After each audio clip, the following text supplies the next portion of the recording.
Hai teman-teman semua, berjumpa kembali dengan saya, Dr. Andri, spesialis kedokteran jiwa dari Omni Hospital Alam Sutra Tangerang. Dan kali ini kembali saya mengundang teman saya, Dr. Ardian, untuk bersama-sama Iya, saya ketika kita terakhir berbicara kayaknya bulan Mei ya, kalau nggak salah ya, Mei iya, ya. sekitar begitu. Kita bicara tentang dampak PSBB terhadap new normal dan kayaknya ini sudah 1 bulan new normal dalam tanda kutip sudah dilakukan Mhm. walaupun banyak hal-hal yang mungkin terlihat ya ada beberapa yang bilang kelihatannya ini membuat banyak apa ya peningkatan kasus ya kembali gitu ya. Nah Mmm, gimana nih kabar dari puskesmas, kabar dari garda terdepan dalam Sekarang kita ya kemarin kan baru keluar ya hmm, dari pemerintah, Kementerian Kesehatan, jadi banyak istilah baru yang berbeda kita harus pelajarin lagi gitu. iya iya. Kayak sekarang kan kita new normal gitu. Sekarang kita pakai istilahnya AKB, AKB itu apa? adaptasi kebiasaan baru. Oh, oke. Tapi Terus intinya OTG sama nggak? Jangan-jangan kayak cuma ganti nama doang? kayaknya sih ganti nama doang. Pada prinsipnya sama aja, yang 3M itulah, pakai masker, menjaga jarak, Hmm, sama ya gitulah pokoknya kan tindakan preventif yang biasa itu. Cuma oke. kan new normal dikritik katanya kalau new normal sendiri itu katanya bikin kita jadi lengah gitu. Maksudnya new normal dianggap berarti memang sudah normal gitu. Dan itu Itu memang pada terjadi. jadi sepertinya dari namanya tuh bikin miskonsepsi juga. Akhirnya ya udah deh kita ganti dan memang ada itu juga ada kritik juga kenapa kita harus pakai bahasa Inggris? Kenapa kita nggak pakai bahasa Indonesia? Iya, Akhirnya kita pakai bahasa Indonesia. adaptasi kebiasaan baru, ya.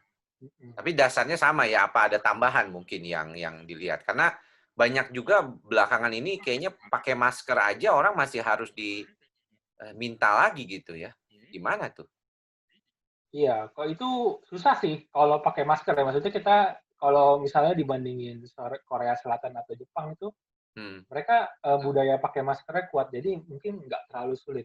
Kayak di ya. Indonesia sedikit sulit karena ada beberapa orang anggap ngomong pakai masker itu nggak sopan, gitu. Saya kira itu mungkin karena kita juga punya apa ya, kayak bukan keterlibatan sih, lebih kepada ngelihat contoh di Amerika gitu. Di Amerika kan memang juga orang kalau nggak sopan gitu, kalau ngomong dengan pakai masker gitu. Beda dengan budaya di Hmm. Asia Timur seperti Korea dan apa namanya Jepang misalnya ya. Tapi kalau misalnya untuk kasus gimana ya kalau di puskesmas gitu? Karena kan kita selama ini hanya melihat gambaran di TV gitu ya, di televisi. Saya sendiri hari ini juga nggak tahu sudah berapa ya, saya udah nggak pernah lagi deh update seperti itu gitu. Cuman kelihatannya teman-teman suka posting di Twitter, di media sosial, sepertinya kasusnya terus meningkat gitu. Gimana kalau dilihat Jadi dari kalau di puskesmas? sebenarnya kasus tetap meningkat sih. Kalau kita lihat grafik ya terus naik gitu. Cuma kalau kita bandingin aja kayak misalnya awal-awal ya, awal-awal tuh memang kita kayak masih agak kebingungan gitu. APD-nya kurang, terus juga rumah sakit rujukan terbatas. Nah, Hmm. sekarang rumah sakit rujukan sudah tidak lebih terbatas, apa sudah lebih banyak gitu. Jadi kita tidak terlalu sulit untuk cari rujukan dibandingkan dulu.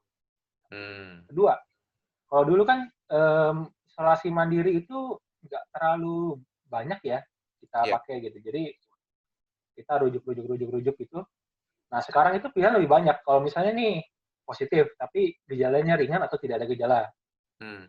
Kalau kita akan saranin mau rujuk nggak, biasanya kita ke RSD, Rumah Sakit Darurat Wisma Atlet, paling sering. Hmm. Nah, kalau misalnya, oh saya nggak bisa ke situ karena satu dan lain hal. Hmm. Karena di Wisma Atlet sendiri hanya menerima orang dewasa yang mandiri. Oke.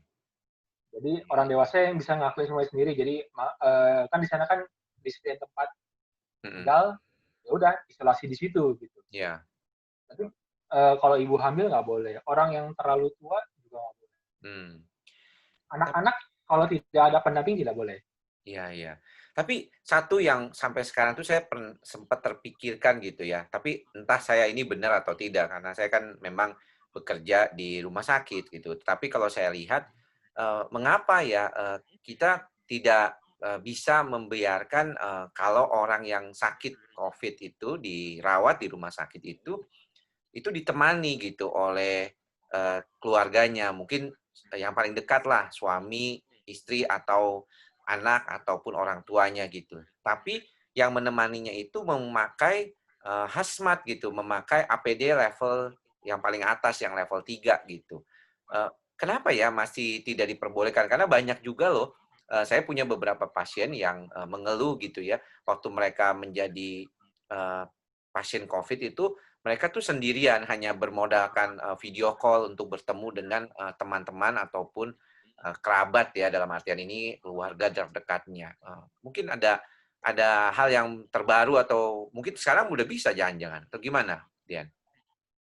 Mmm, kalau melihat dari sekarang ya, protokol yang terbaru sih tetap sama ya. Cuma memang, idenya itu menarik sih sebenarnya. Hmm, Kenapa kita nggak bisa nyediain, maksudnya nggak boleh gitu, keluarga menungguin dengan tetap menggunakan hazmat gitu. hmm, Tapi ya sekali lagi ya itu bahaya juga sih, maksudnya kan, kita kan juga ada namanya prinsip-prinsip kedokteran gitu, first do no harm kan. Jadi hmm, kalau misalnya, keluarga pasien menunggu dengan hazmat itu bukan berarti tanpa resiko sama sekali gitu.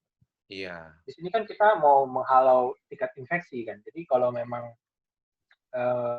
maksudnya ya kalau kita kita harus isolasi pasien ini dari orang-orang yang susceptible gitu, yang rawan. iya, Cuma memang ada beberapa kasus juga menarik juga sih kata Dokter Andri gitu. Saya pernah dengar kemarin katanya ada juga dokter yang menemani jadi ibunya positif, jadi iya, dokternya ikut menemani gitu. Mungkin sekalian jadi caregiver juga, tapi ya kasus seperti itu masih belum umum terjadi. iya. Karena saya pikir dampak psikologis ketika kesendirian itu dengan kekhawatiran ya, mungkin sebagian orang ada yang merasa cuek gitu ya dengan COVID ini gitu ya, merasa nggak takut gitu ya, bodo amat lah, pasti gue selamat gitu kalaupun kena. Apalagi katanya cuma 20% aja yang bisa parah gitu. Tapi orang-orang yang bisa terkena apalagi sampai dirawat, pasti mereka tuh kepikiran gitu, suatu saat nanti bisa nggak ya nanti tiba-tiba, jangan-jangan masuk ke, syok kayak gitu ya, atau, mengalami gagal nafas gitu, dan akhirnya misalnya meninggal tanpa pernah lagi dilihat oleh keluarganya. Menurut saya ini satu hal yang dampak kejiwaannya itu cukup besar gitu, dari sisi saya gitu ya sebagai dokter jiwa melihat ini gitu. Makanya tadi saya berpikir apakah kita bisa, memberikan hazmat atau kita kasih inform concern gitu kan. Karena kan kalau kita bicara penyakit infeksi sebenarnya juga banyak ya, TBC juga penyakit infeksi kan, di rumah sakit, misalnya saya lihatnya kalau ditengok orang di rumah sakit pusat persahabatan juga kayaknya masih boleh, eee, dengan, diantar bahkan dengan ini gitu, padahal infeksius juga kan sebenarnya gitu. Saya nggak tahu apa pendapat saya benar juga gitu, apa jangan-jangan ini cuman yang tadi kamu bilang lebih lebih lebih no harm-nya yang, tidak melukainya yang dianggap menjadi penting gitu. Tapi menarik sih sudut pandang itu, maksudnya dalam artian, ya maksudnya rasa tidak ada support itu memang sangat tidak enak gitu. Iya, Sendiri, mungkin ngobrol cuma sama suster, suster datang cuma buat bagi obat sama kasih makan doang. betul. Ya itu Dan memang nggak enak. iya, dan semua yang datang kan semua memakai ada pembatas gitu ya. Makanya kalau di dalam praktek psikiatri itu sebenarnya, agak berat juga gitu ya. Di satu pihak mungkin kalau online begini kita melihat, tidak terlalu bisa, eee nyaman gitu karena tektoknya itu beda loh. Saya merasakan sekali kalau kita ngobrol langsung dengan ngobrol lewat ini tuh kayak yang satu nungguin ngomong entar jadi kalau dia bareng gitu kayaknya udah pasti nggak bakal bisa gitu kan, gitu. Walaupun sih harus dibiasakan juga sekarang gitu. Ya mungkin itulah maksudnya AKB dalam artian Ya, sebenarnya gitu, adaptasi kebiasaan baru. mhm. Jadi Tapi ya mungkin sampai nunggu vaksinnya ya kita untuk untuk sementara mungkin harus mulai terbiasa juga. tapi aku tuh kepikir juga loh, sejawat-sejawat yang, hampir setiap minggu tuh ada yang meninggal ya, kalau kita lihat frame, ID yang putih, merah itu, yang abu-abu itu, hampir sering muncul gitu. Dan kalau kita muncul, kita udah kepikir itu pasti ada teman yang meninggal karena COVID gitu ya, teman sejawat kita gitu ya. Ada hal yang mungkin kamu perhatikan nggak sih dari banyaknya ini? Kalau kemarin saya sempat ngelihat Ernest ya di Instagram TV-nya mengatakan sebenarnya dia mengingatkan kembali bahwa jumlah dokter di Indonesia itu ternyata sedikit gitu, walaupun kita udah merasa fakultas kedokteran udah banyak, dokter sudah dihasilkan banyak gitu ya, tapi kalau per populasinya kita itu terendah kedua ya setelah setelah yang kita cuma menang lawan Kamboja kalau nggak salah gitu. Kita kalah dari Laos, kita kalah dari Vietnam kayaknya, menurut apa yang dibaca sama Ernest Prakasa. Dan kita sekarang banyak kehilangan ya, berapa orang ya? Udah ya? Sekarang per 20 Juli 2020 ada 68 dokter yang sudah Wow. meninggalkan kita. Uh-huh. Saya turut berduka cita buat Iya, kita keluarga semua juga teman-teman dokter, berduka ya, semoga diterima di pada sisinya. keluarganya juga ya. 68 dokter. Nah, 68 dokter itu saya bikin penelitian, bukan penelitian, saya breakdown datanya. Coba, gimana? Apa yang kamu Ada dapatkan? 6 maha guru, profesor, guru besar, ada 35 dokter umum, dan ada 27 dokter spesialis. Nah, kalau misalnya dokter umum, oke lah, mungkin jumlah lebih banyak. Gitu. Kan idealnya ya, menurut WHO, kita 1:1000 untuk dokter umum. Iya. Tapi kalau untuk dokter spesialis, saya yakin jauh lebih besar dari itu. Jadi, kalau misalnya dokter spesialis yang meninggal, konsekuensinya jauh lebih besar. Iya. Betul. Nah, kalau dari psikiater sendiri, kira-kira berarti dari 1000-an orang itu untuk melayani 250 juta untuk Indonesia. Iya, sekarang kira-kira mungkin 1000 lah. 1100 mungkin ya kalau saya nggak, data pastinya memang belum ada lagi sih. Cuman sekitar 1100 dengan pokoknya kalau di forum internasional pasti psikiater itu di Indonesia dianggap hebat banget gitu, bisa melayani. Cuman kan sebenarnya juga kita lihat needs-nya ya. Kalau kita di Indonesia kayaknya needs-nya terhadap psikiatri kan nggak terlalu besar gitu. Jadi orang masih beranggapan bahwa ke dokter jiwa itu masih pilihan terakhir lah kalau mengalami masalah kejiwaan. Kalau misalnya bisa, tidak perlulah ke sana. Tapi apalagi yang kamu dapatkan menarik dari teman-teman sejawat yang gugur menghadapi COVID ini? Ya, satu lagi sih, kan yang dokter spesialis 27 orang, dan 29 deh kalau ditambah sama guru besar. Kalau guru besar kan ada guru besar yang di bidang klinis dan non-klinis gitu. Nah, jadi dari 29 ya jatuhnya, jadi sekitar 29 orang itu ternyata top 3 itu yang pertama adalah bedah. Kedua itu psikiatri. Wow. Ketiga itu juara kembar. Obstetrik ginekologi sama THT. Nah, bedah itu saya gabung ya, maksudnya semua bedah dan bedah spesialisnya, bedah orto, bedah saraf, itu saya jadiin satu karena saya males breakdown satu-satu. Iya. Jadi kalau misalnya dipecah lagi sama bedah spesialis, psikiater itu nomor 1. Menarik juga sih. Kira-kira ada tanggapan nggak, Dok? Saya kira nggak tahu ya, kalau dilihat sih, kalau yang saya tahu satu meninggal, memang kalau tidak salah beliau habis dari luar negeri gitu ya waktu itu. Yang pertama kali meninggal. Yang kedua, saya nggak usah sebut nama lah. Yang kedua, beliau memang ada sakit, ya sudah ada komorbid ya, sakitnya juga kronis ya. Kemudian dalam perawatan itu dikatakan mungkin terkena gitu. Waktu dalam perawatan di dalam rumah sakit dengan daya tahan tubuh yang turun akibat kemoterapi, jadi akhirnya lebih mudah terkena gitu. Kemudian yang lainnya itu saya nggak terlalu tahu. Ada yang bilang memang satu keluarganya kena katanya, sampai apakah anak-anaknya juga kena kayak begitu. Terus ada juga yang memang banyak kalau saya lihat tuh teman-teman di sejawat, kalau nggak salah kemarin kayaknya ada beberapa yang mengatakan salah satu universitas negeri di Sulawesi ya, itu paling banyak itu korban COVID-nya gitu ya, di kalangan dokternya kayak gitu.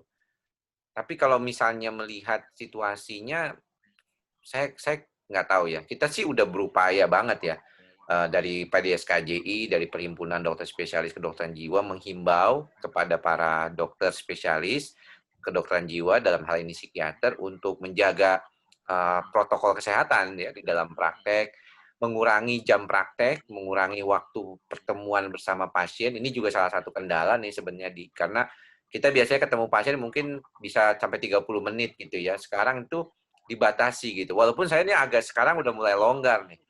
Saya masih bisa melayani pasien sampai 20 menit gitu ya. Padahal dari rekomendasinya PDSKJ itu 15 menit itu dianggap sudah cukup lama gitu untuk bersama pasien. Teman saya nggak bisa cukup baik ya kalau diagnostik klinis dan edukasi terapi ya terkait dengan itu agak susah di 15 menit mau mau gimana ya psikiater agak sulit apalagi pasien baru ya kalau pasien yang udah lama kita sih nggak masalah kayak gitu gitu.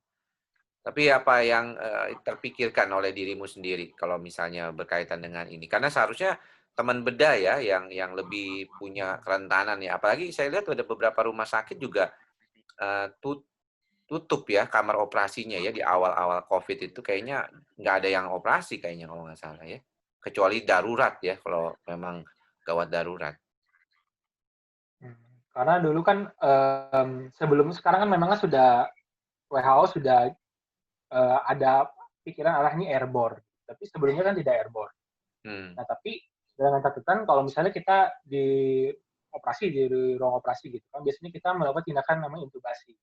Mm-mm. Jadi kita masukkan selang ke dalam trakea, ke dalam kerongkongan itu, masukkan selang. Nanti kita masuk pasiennya akan disedasi, dibius, nanti baru oksigen masuk dari situ. Nah, itu tindakan itu katanya bisa memicu aerosol dan mungkin saja dokter-dokter bedah dan dokter-dokter anestesi dan mungkin perawat-perawat kamar bedah juga bisa terpapar dari situ. Ya, ini kita bilang belum nakes yang perawat ya. Kita tadi bilang nakes yang baru Hmm, dokter ya. Nakes iya, perawat juga kayaknya banyak juga yang menjadi korban ya saya lihat ya dari kejadian ini ya. sekitar 40 kayaknya. Hmm. Udah banyak juga. Iya, iya, Dan iya. dan yang menarik juga sih menurut saya, dari saya lihat kan data saya ambil itu dari Tribun. Jadi dia itu ngurutin kematiannya itu Hmm. uh, roughly secara kronologis juga. Jadi siapa yang nomor satu yang meninggal paling awal, yang terakhir yang meninggal paling akhir. Nah, jadi di angka 20-an itu nakes-nakes dari Jabodetabek itu udah mulai nggak ada. Emang. Oke. Makin lama makin bergeser. Hmm. Bergeser ke epicentrum yang baru, yaitu Jawa Timur, terus juga daerah Semarang dan sekitarnya, Hmm. sama Makassar, Sulawesi Selatan. Itu Iya, banyak tuh di situ. iya, iya, iya. Jadi Berarti apa mungkin ini pergeseran akibat kemarin gitu atau akibat new normal ini kemudian agak sedikit terbuka PSBB, akhirnya orang-orang yang dari Jakarta epicentrum sebelumnya kemudian berpindah ke daerah gitu. Dalam hal ini yang kita sebut Jawa itu kan Jawa Tengah, Jawa Timur kayak gitu. kalau saya sih mikirnya begini. Jadi pasti Dokter Andi juga ngerasa gitu. Hmm. Sebulan 2 bulan pertama itu berat buat kita. Kenapa? Karena APD terbatas. Ya. Terus juga Jakarta kan waktu itu lagi naik-naiknya. Hmm. Jadi mungkin mungkin dari situ gitu. Kenapa? Karena kita belum terlalu siap gitu. Jadi dari pihak nakesnya sendiri juga melayani dengan APD seadanya, barangkali seperti itu waktu itu. Hmm. Nah, sekarang masalah APD itu sudah nggak terlalu jadi masalah lagi. Masker sudah harganya sudah mulai terjangkau.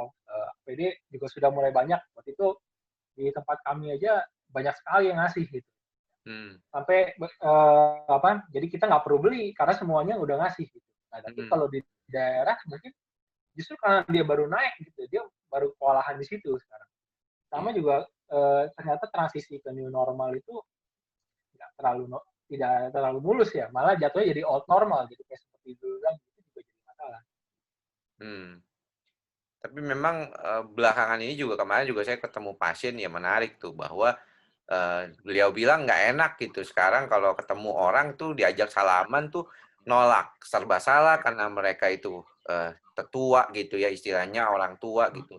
Kita mau salaman kok kita jadi takut, cemas karena kita masih khawatir ketularan COVID gitu ya. Karena orang tuh bikinnya tuh sederhananya tuh kayaknya COVID itu cuma kayak pindah dari satu orang ke orang lain. Padahal ketika kita berada pada kondisi berkelompok, ketemu orang banyak itu kan ya pembicaraan kita aja nih droplet ini kalau nggak dihalangi sama masker yang benar kan udah kemana-mana gitu kan, bisa nempel di mana-mana gitu dan bisa tangan, makanya kenapa dianggap salah satunya caranya cuci tangan, jaga jarak supaya droplet itu tidak menempel gitu ke kita dan kemudian juga menggunakan masker yang benar ya supaya kita tidak tertular dalam artian ini lebih akumulatif viralnya gitu ya. Ya, ya, ya. Menarik sih kalau gitu ya. Tapi minggu ini nih saya ngelihat apa ya, dunia media sosial ini rada rame gitu ya, akibat, saya sendiri benar, kalau saya ditanya sekarang ini agak kecewa sih jujur ya, dengan teman-teman, para influencer baik Nah, iya, artis iya. ataupun siapapun lah itu ya, yang beberapa di antaranya itu kok malah membuat statement atau membuat postingan di media sosial itu yang malah mengecilkan arti dari COVID-19 ini gitu ya. Seolah-olah COVID-19 ini jangan-jangan adalah kembali lagi ke yang pernah kita ngomong ya proyek konspirasi lah, tidak semenakutkan itulah gitu ya. Kita seperti jadi bakalan korban konspirasi itu gitu ya. Dan sayangnya ini banyak dari mereka ini didengar gitu ya, didengar oleh banyak Nah, iya. kalangan, terutama juga oleh anak-anak muda juga yang akhirnya membuat apa ya, belakangan jadi ragu gitu, seolah-olah ya sudah deh, nasib lah gitu, mau kena kayak kagak kayak. Tapi kan tetap ini membahayakan, karena kalau mengapa saya mengundang selalu Ardian, karena Ardian kan ada di depan, ya ada di muka gitu, istilahnya berhadapan langsung dengan COVID, yang mana puskesmas itu kan pusat pelayanan pertama lah ya, kalau kita bicara tentang, orang kenapa datang, dan itu untuk menengah bawah pastinya ya, jangan ngomongin menengah atas deh, mungkin pas langsung, ke rumah sakit yang besar gitu. Tapi di satu pihak gitu, ketika para endorse, yang kemudian, influencer, para selebgram, apapun itu, artis sekalipun, berbicara tentang hal-hal ini seolah-olah ini ada atau tidak, itu membuat kita bisa tidak waspada. Karena kadang-kadang kita sendiri juga merasakan itu kan, bahwa, ah, kita udah mulai agak kendor gitu. Dulunya kayak saya kan tadinya 15 menit, ketat gitu ya. Terus lama-lama saya agak kendor, 20 menit deh, nggak apa-apa. Padahal harusnya kan nggak kenapa, saya pikir, ya udah deh nggak apa-apa lamaan dikit dengan pasien gitu. Padahal harusnya kan tidak demikian. Itu aja kita sadari banget gitu sebagai tenaga kesehatan. Saya khawatir ya masyarakat ini bicara tentang new normal aja banyak yang salah kaprah gitu. Dianggapnya ya udah normal, berarti harusnya ya udah nggak perlu lagi pakai masker, jaga jarak gitu ya, cuci tangan gitu. Gimana kalau dari pendapat kamu tentang keramaian apa ya, Twitter ya terutama, tapi di Instagram juga ikut rame lah ya. Saya udah nggak di Facebook sih ya, udah cuman posting aja di Facebook, nggak terlalu ngikutin beritanya. Tapi gimana sih kalau kamu sendiri sebagai tenaga kesehatan yang sehari-hari menghadapi pasien COVID gitu?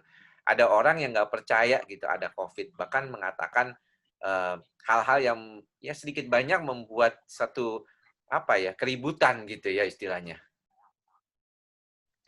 Ya kalau misalnya, saya sih untungnya ya sampai saat ini Hmm. puji Tuhan alhamdulillah nggak pernah ketemu sih orang kayak gitu. Jadi Hmm. bersyukur juga gitu. Tapi kalau di tempat kami sih ya udah jelas gitu, kita enforce-nya jelas gitu. Jadi kalau datang harus pakai masker gitu. Hmm. Dari pihak security, pihak keamanan juga sudah ngingetin. Di di loket juga udah ada yang ngingetin. Nanti kita kalau dia lupa kita ingetin lagi. Hmm. Dan juga sekarang kita definisi masker kita sangat longgar gitu. Maksudnya ya apa kan kita mau pikir masker ya harus masker bedah itu enggak juga masker kain boleh atau kadang-kadang ya pakai penutup aja gitu juga nggak apa-apa gitu. Hmm. Ya kalau misalnya kalau saya sih ya selama di kerja ya di puskesmas itu saya nggak gitu mikirin saya nggak gitu mikirin gitu Hmm. dia nanti maunya gimana cuma ya pokoknya selama dia di sini dia bisa jaga apa perilaku gitu. Iya. Menggunakan masker, menjaga jarak, itu yang penting. Tapi yang Di nanggung ada luarnya nggak dia tuh masih, maskernya nggak benar pakainya? Hidungnya masih ya banyak banget kayak gitu. waduh, itu susah tuh itu. Dipakai, diturunin di sini gitu. Wah, Kadang-kadang itu kalau kita bicara itu, karena ketika dia berbicara dengan masker, apalagi kalau masker kainnya yang tebal ya, emang sih saya kira memang nggak enak gitu. Saya sendiri pernah menggunakan masker kain gitu ya. Rasanya kalau misalnya masker kain itu kurang nyaman ya dibandingkan masker bedah kita gitu. Tapi kalau udah terbiasa kayak kita kan pakai KN95, kamu pakai N95 aja udah ya udah deh gitu kan. Nah, cuma iya. kalau bicara emang Untungnya rasanya sih kan bisa ada susah, terbiasa. makanya psikiater agak susah tuh di situ tuh. Kalau pakai Ah, tapi peralatan yang kalau hmm, kalau saya pribadi, saya hmm. justru kesulitan di face shield. Iya, saya juga sama. Saya agak Uh, mengurangi penggunaan face shield sekarang, kecuali pemeriksaan fisik ya. Kalau saya lakukan pemeriksaan fisik, saya pakai face shield. Tapi kalau saya nggak melakukan pemeriksaan fisik, saya nggak pakai face shield gitu. Dan saya minta pasien tidak Pokoknya saya udah berbicara. nggak pokoknya nggak bisa. Bukan nggak bisa sih, saya benar-benar nggak terbiasa pakai itu. Jadi benar-benar nggak enak. Hmm. Untungnya sih. Untungnya yang diharuskan masker. Kalau face shield juga dimandatkan seperti masker juga, wah saya juga mungkin pusing juga. Kan sekarang ada yang gaya-gaya itu. Malah lucunya itu Iya. kalau di TV itu, saya lihat itu para influencer atau para artis itu dia cuma pakai face shield doang loh. Kagak Oh iya pakai iya. oh, kagak pakai masker. Sedangkan kita tahu bahwa droplet itu kan bisa masuk lewat mata karena itu bolong kan. Itu kan yang tipikal yang suka Pak Jokowi pakai juga ya. Atau lewat bawah kan. Itu kan banyak banget lubangnya seperti itu kan. Iya Sebenarnya sih. masker lah menurut saya Sebenarnya paling sih bisa dimengerti sih. Saya waktu itu juga kemarin lihat dokter Lula juga, Lula Kamal juga pakai itu di TV. Pikir kenapa ya? Tapi ya bisa dimengerti sih. Kenapa? Maksudnya kan kalau mereka pakai masker mukanya nggak kelihatan dan itu maksudnya mereka sebagai presenter itu sangat berpengaruh pasti. iya. Gimana cara bawa acaranya, terus penonton nggak bisa lihat muka mereka, nggak bisa lihat mimik mereka.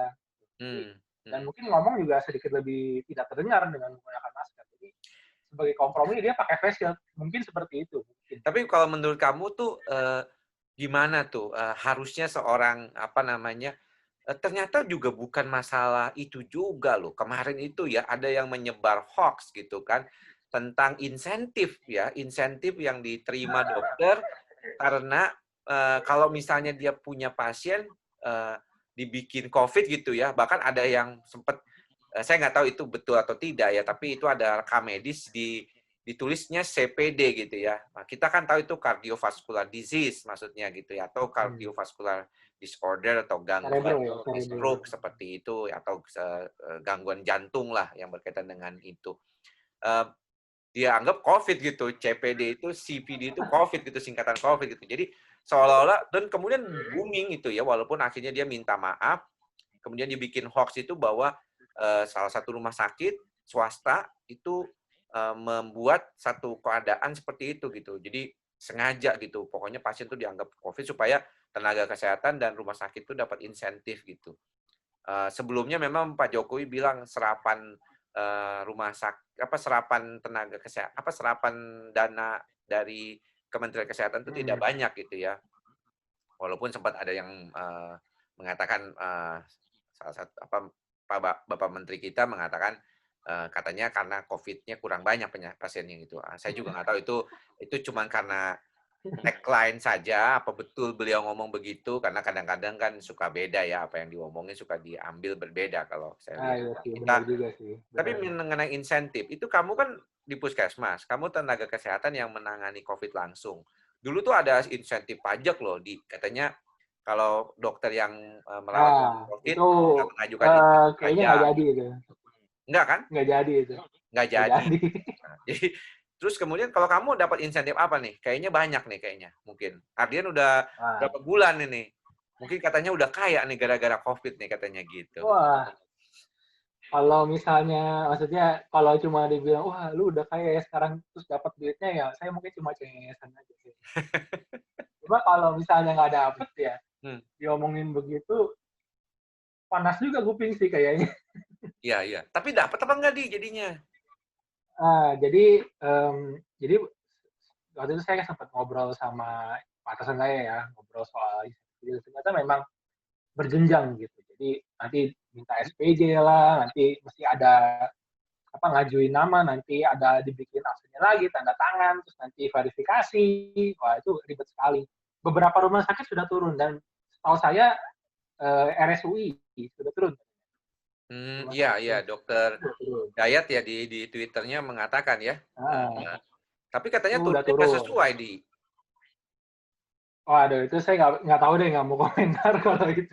Dia bilang katanya yang menangani sebenarnya lebih banyak, tapi turunnya dikit gitu, nggak sesuai yang diajukan gitu. Atau ya saya kan cuma baca twitteran orang ya. Saya pikir ya betul, nggak tahu ya. Saya sebabnya ya tidak menangani pasien COVID kan secara langsung kan. Saya kan masih praktek Tapi sebagai yang tenaga. setahu saya sih yang memang sudah pasti turun itu yang santunan, santunan kedukaan. Itu Ah, sudah turun. ya Jadi tapi amit-amit. dokter-dokter yang, dan bukan hanya dokter, Hmm. dokter, perawat, nakes yang lain, pokoknya yang menangani langsung dan gugur saat menangani dapat santunan 300 juta. Amit lah. Ya, tapi ya Tapi itu semoga memang sih saya saya nggak bakal. apresiasi sekali loh. Kalau misalnya pemerintah memberikan 300 juta itu asuransi jiwa yang dikeluarkan swasta juga nilainya tuh sekitaran 300 juta sampai 1 M kan ya. Preminya itu kalau 300 juta itu satu bulannya itu rata-rata bisa 2,5 juta loh. Kalau untuk Hmm, mendapatkan 300 juta saja ya selama 10 tahun. Jadi kalau menurut saya kalau diberikan 300 juta oleh pemerintah, saya kira itu salah satu apresiasi saya lah buat pemerintah yang sudah memberikan sumbangan ya dalam artian ini bantuan untuk keluarga yang ditinggalkan gitu dan itu mungkin mudah-mudahan banyak manfaatnya juga ya untuk yang ditinggalkan gitu. kalau saya sih harapan saya nggak dapet ya, harapan saya. Iyalah, Saya nggak siapa mau yang dapet. mau? Iya kan kita kan pingin sehat, Saya pingin dap- tetap melayani kan. saya dapatnya yang buat yang masih hidup aja kalau. Ya insentif. Jadi kapan kira-kira nih saya bisa minta traktiran ya kali ya? Waduh, waduh. Ya, saya juga nggak tahu kapan gitu. Cuma, tapi memang setahu saya sih Perpres yang ditekan itu ya untuk April hingga Mei. Jadi saya nggak tahu. Jadi misalnya nanti kalau misalnya saya dapat, nanti apakah nanti saya akan dapat sampai pandemi ini selesai? Saya nggak tahu. Tapi memang Tapi yang kadang-kadang waktu itu ditekan Mei, sampai Mei. iya ya, kadang-kadang kita melihat sukanya ini ya apa kalau urusan-urusan begitu suka telat Ya, ya nilai kalau kayak uang ya misalnya namanya juga BPJS saja uang kan ya. bisa telat berapa bulan katanya ya turunnya kan. Ah, iya, iya. Jadi seringkali hal-hal yang berkaitan dengan uang ini suka lama gitu karena mungkin tadi ya perlu verifikasi, birokrasinya juga banyak mungkin ya nggak segampang yang kita kira gitu. Ada hal Soalnya menarik KPK apa kalau juga ngeliatin sih kayaknya. Jadi memang nggak bisa sembarangan gitu. Nanti ya? kalau misalnya mungkin terlalu serampangan, Hmm. nanti mungkin sama KPK bisa dianggap mencurigakan, nanti diusut lagi, duitnya tambah nggak turun-turun, wah itu Iya, lebih repot betul, juga. betul, betul sekali. Iya, tapi ada hal menarik lainnya yang tadi saya kira itu terakhir adalah waktu Presiden Jokowi membubarkan itu ya, membubarkan apa tuh Oh, BNPB, gugus tugas ya? gugus tugas. Gugus tugas apa satuan tugas ya? Jadi nanti tugas-tugas gugus itu ke Satgas, kalau saya nggak salah begitu. Bedanya Ya apa saya sih? baca Saya tadi. juga bingung, gugus tugas, satgas, ada Sama sih, beda saya gitu. juga nggak gitu tahu bedanya. Cuma mungkin perampingan aja kali ya. Maksudnya apa? Mungkin Nah, ada dua instansi dengan tugas yang kurang lebih sama, ya mungkin dianggap hmm. apa ya? Dianggap terlalu boros gitu. Akhirnya mungkin satu Oh, dirampingkan akhirnya. Saya rasa sih jadi begitu. dirampingkan aja ya. Tapi kalau misalnya kayak kamu tuh merasakan nggak sih, kayak kamu kan kerja di rumah sakit, bukan di rumah sakit, sorry, di puskesmas kan, artinya milik pemerintah, pemerintah daerah ya tapi ya. Betul, betul. Nah, gimana nih Pak Anies sebagai kepala daerah di Jakarta dan jajarannya berkaitan dengan kemampuan mengatasi pandemi ini di Jakarta gitu. Artinya kamu sebagai orang yang ada di Jakarta, kemudian sebagai petugas kesehatan di Jakarta gitu ya. Apakah pendapatmu gitu terkait dengan kesiapan DKI dalam hal ini juga pemimpinnya Pak Anies Baswedan terhadap pandemi gitu. Karena kan kini sekarang ini lagi disorot nih semua pemimpin daerah nih. Termasuk juga dalam peningkatan jumlah corona ya, COVID-19 ini di masing-masing daerahnya gitu. Kalau kamu melihatnya bagaimana? Dari kamu lah, saya nggak mau nanya yang lain lah, karena kan kamu kan tinggalnya di itu gitu. Kalau kalau Iya, siap, dan siap. kamu langsung berhadapan karena langsung puskesmas itu ada di daerah DKI gitu. Gimana, Di? Ya, kalau saya sih ngerasa Pak Anies Baswedan sudah melakukan tugasnya dengan baik. Tapi tidak sempurna memang. Ya. Tapi sudah cukup baik.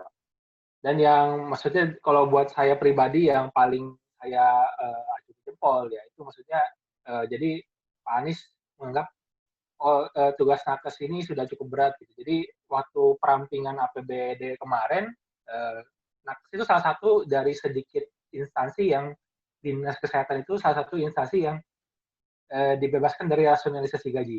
Jadi gaji di dinas lain itu dirasionalisasikan. Dirasionalisasikan tuh Kalau apa tuh? kami maksudnya ya potong. Cuma Oh, iya, mereka iya. bilangnya dirasionalisasikan. Kami itu Mhm. termasuk yang tidak pernah ya. Jadi saya berterima kasih sekali itu. Jadi apa maksudnya kami cuma artinya memang benar-benar kami diarahkan untuk fokus menangani pandemi ini. Gitu. Jadi tidak mikirin hal yang lain seperti itu. Dan Iya. juga waktu itu ada untuk nakes sendiri yang terkena apa supaya aman gitu disediakan hotel. Oh, iya. Iya, saya pernah dengar itu. Uh, Mhm. dan juga kemarin PSBB kemarin juga dengan segala macam keterbatasannya saya melihat ada hasilnya meskipun mungkin kalau dikatakan berhasil mungkin tidak semua orang setuju tapi pasti kita bisa setuju ada hasilnya. Oke. Kita udah ngobrol panjang karena waktu juga akhirnya kita harus berpisah. Cie. Terima Sudah kasih udah akhir Ardian segmen ya, atas akhir segmen. segala apa namanya insight-nya pada kesempatan kali ini. Saya Terima selalu kasih dokter. meminta tolong nih buat Ardian mendapatkan informasi-informasi terkait ya. Kebetulan beliau juga seorang dokter di puskesmas, kemudian juga aktif di media sosial, jadi tidak pernah ketinggalan berita. Malah saya seringkali ketinggalan berita gitu ya. Ada pesan nggak buat para pemirsa YouTube channel saya yang juga kita akan download audionya di podcast ya di Oh Sistematik iya. Dokter Andri. Ya, pokoknya kalau dari saya sih pesan saya sih cuma selalu aja jaga jarak pakai masker. Terus Hmm. hindari berpergian kalau tidak perlu. Udah 3 itu aja sih. Saya nggak mau ngomong terlalu banyak. Dan mungkin bagi nakes-nakes sekalian yang mungkin nonton juga hati-hati juga karena kalau di tempat saya itu lagi ada kayak apa ya, campaign ya. Ya anggap aja campaign lah. Hmm. Jadi apa mungkin saja dari nakes itu kan kita kerja sudah pakai APD. Jangan-jangan kita tidak tertular dari pasien, kita tertular dari teman-teman. Iya, Jadi betul. mungkin yang masih suka makan bareng, ngobrol bareng, ya tetap maskernya dipakai. Kalau misalnya makan, sebaiknya tidak bareng. Tapi kalaupun bareng, ya jaraknya juga harus diperhatikan seperti itu. Kita tetap harus menganggap semua orang itu terinfeksi gitu ya. Iya, akhirnya kita pakai pendekatan itu onkologi gitu ya. Anggap semuanya tuh ada benjolan, anggap semuanya kanker sampai itu kita buktikan bukan kanker. Ya. Baik, baik. Terima kasih Ardian atas Ya, waktunya dan diskusinya yang menarik. Ini dari berbagai perspektif sudah kita dapatkan. Mudah-mudahan bermanfaat buat teman-teman semua. Teman-teman semua, terima kasih atas perhatiannya dan sampai berjumpa lagi di kesempatan ngobrol bareng Ardian Pratama berikutnya. Thank you ya, Di. pamit teman-teman sekalian. Yo, thank Terima you. kasih.